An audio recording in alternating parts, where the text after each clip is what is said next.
Hello there, and welcome to this newest edition of Craze Critique. I have been away for a little while. This is my first video in about 7 weeks or so. I am going to try and get back on this because I do enjoy doing it.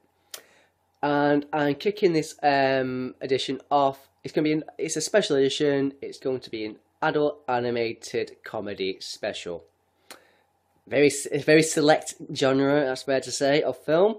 But you'll see why I have made it that later in the review. Or if you've just read the headline. Well, read the name of the video, you will know what it entails anyway. But I'm going to start off with the latest film I viewed at the cinema in this past week. And that film is the latest offering up from Seth Rogen and Evan Goldberg, writing collaboration. And that film is the animated Sausage Party. Yes. Now, it's certainly unsurprising that Sausage Party originally struggled to get financial backing, and having viewed it, it's understandably why, because not a lot of people would want to put money into this type of film. What does it focus upon?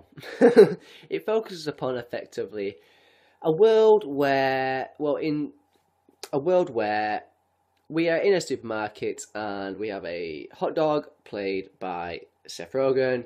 There's numerous other pieces of food voiced by regular collaborators from the likes of Jonah Hill to Michael Cera, Kristen Wiig, Craig Robinson, Bill Hader, many familiar, like I say, collaborators involved in the voiceovers in this project.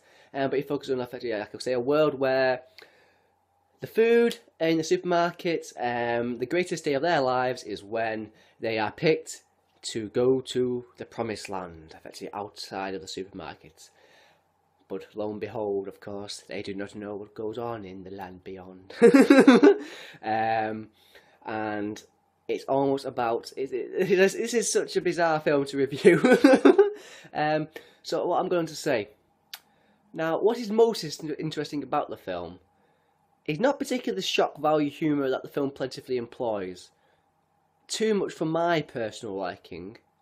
But more the underlying commentary on social aspects, in particular US society, maybe more than others, including themes along the lines of the racial persuasion, but most prominently the role of religion or the role of non-religious groups possibly that play in society.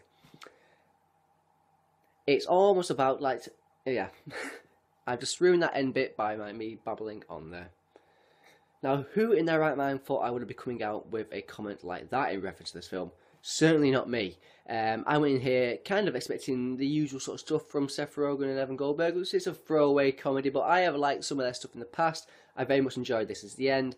I did like some of the stuff they did on Bad Neighbours, but they just become a bit samey. And no one can accuse them in this film of being the same. Yes, there's a bit of juvenile and out there gags and humour to their usual liking, but I actually found the film actually was a bit too more driven on message on these aspects I've just mentioned, and there wasn't actually enough humour to compensate.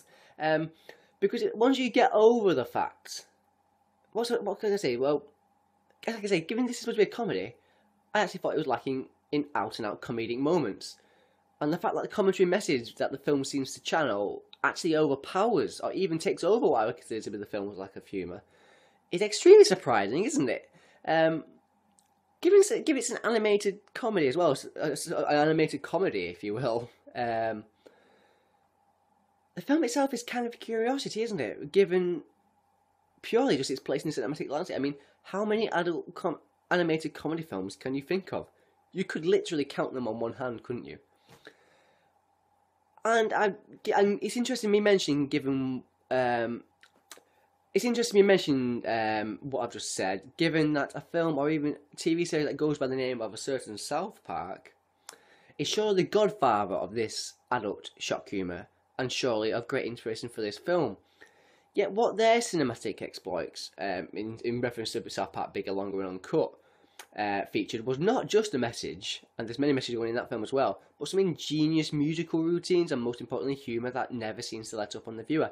And that is my main issue with Sausage Party, because it's got some interesting issues and it's got some interesting commentary to say, but there's not enough humour. And if the humour is purely coming from the shock value of what effectively you're seeing in this film is there's plenty of scenes effectively of food just being killed, if you want to say it like that. Say a potato being peeled, where he's effectively having his skin peeled off, or just food being eaten, and it is interesting, isn't it? I will admit that it's an interesting commentary in return to our sensitivity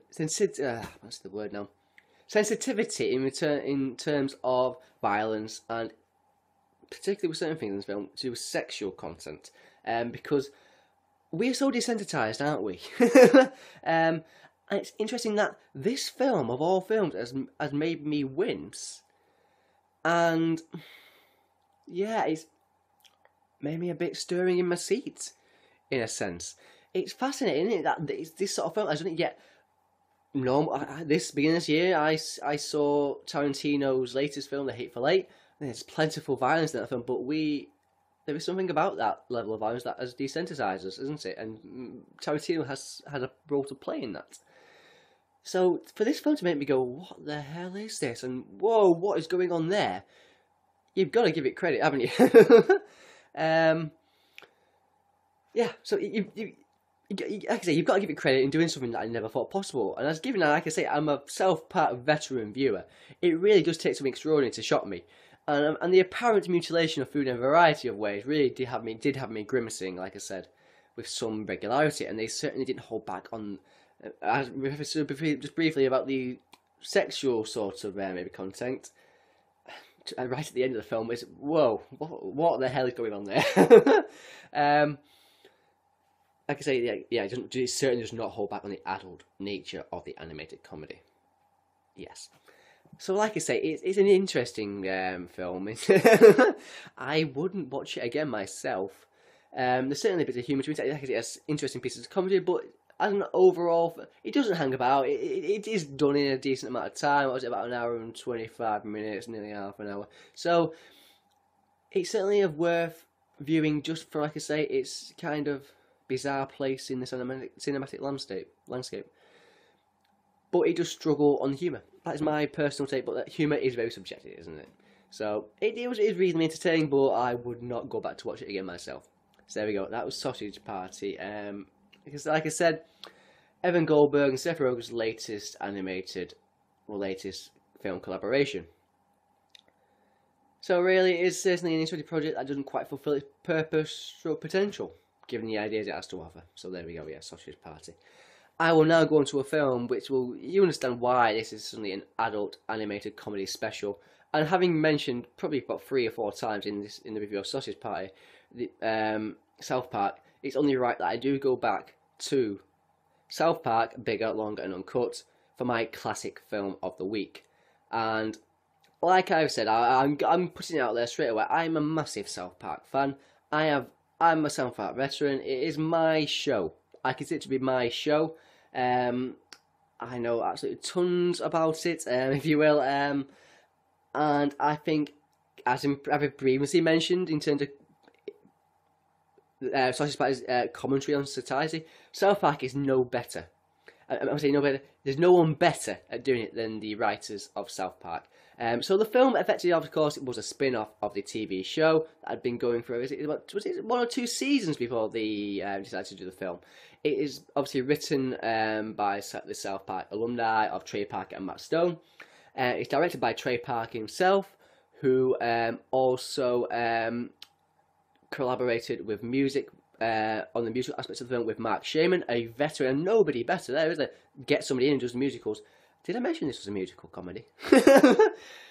What is so fabulous about the film is that it is playing up on all the commentary that people have said about South Park in its initial seasons about, oh, it is something that shouldn't be seen by children. Oh my god, it's so much profanity. We shouldn't be able to see this. Yet, when underneath it all, it has something to say about, like I say, things in society. The film itself focuses upon, like I said, certain commentary about itself.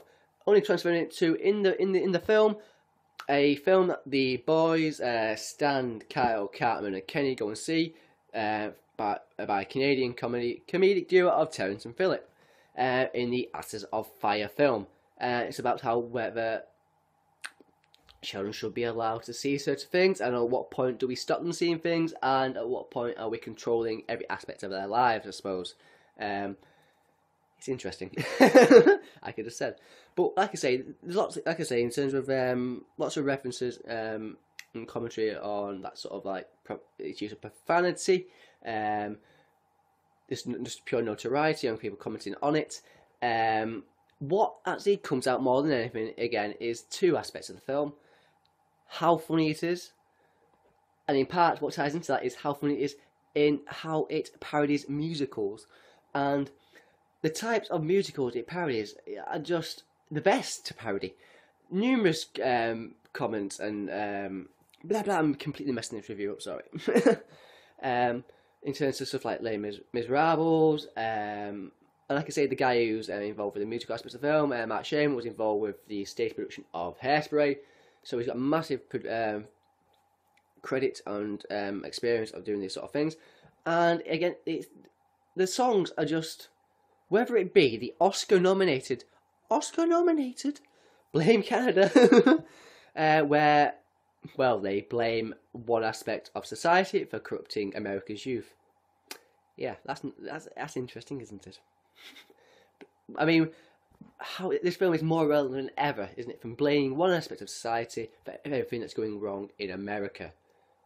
Given what is going on in the political scene right now, South Park is oh so relevant. Like I say, whether it's the Blame Canada, whether it's Uncle Fucker song, whether it's the Cosmos a Bitch song, or whether it's Easy Okay, or What Would Brian Baltano Do, or I'm Super. I mean, endless comedic great songs that are on show. Great to sing on. I love the soundtrack to this film, but like I say, more than anything, it is just funny as hell. It is just funny as hell. Again, I've been saying Sausage Party. This was the most successful animated comedy of all time, until Sausage Party decided to get in on that. But I'm sure they would not mind if at least something of that sort of genre is also being made. It's not as good, Sausage Party, as South Park. It's on message, South Park. It is funny as hell, like I say. And the things it's parodying is doing a lot better than sort of Sausage Party did. I have a problem here because I'm just a super fan and I'm not really well articulating what I want to say in regards to certain aspects of the film. There's plenty of cameos, well, voice cameos that you have to listen to just to find them, because they are not celebrity cameos, if you will, properly. They are hidden because that's the way Trey Park and Matt Stone work. They make you you get in, but you get in the weirdest way possible. The animation is just wonderful. It's commentary again on their animation style, like I say, the use of profanity, and just how it is South Park was viewed by society at the time. Yet it is one of the best and most brilliant comedic films I have ever viewed myself. I think it's just an absolute staple of the comedic landscape, and they are still making stuff today in reference to the TV series that is as relevant as anything that is being made at all. It is okay. It could be accusations that they have to stick around in terms of certain aspects of the way they make episodes, but I think they still managed to pack the punch and the commentary punch that is needed for a film and a TV series of their stature. I think it's just superb. It is superb. I have nothing left to say, I don't think. Music's great, comedy's great, commentary's great, it's written beautifully, it doesn't overstay its welcome. It is just a fabulous comedic film. What more can I say? So that is South Park, Bigger, Longer and Uncut from 1999. That has made it an adult animated special. I do hope you've enjoyed what I've had to say in regards to these two films. If you have, please do subscribe to me, and I do hope to see and speak to you again very, very soon. I will be back on this. Thank you very much for watching, and goodbye.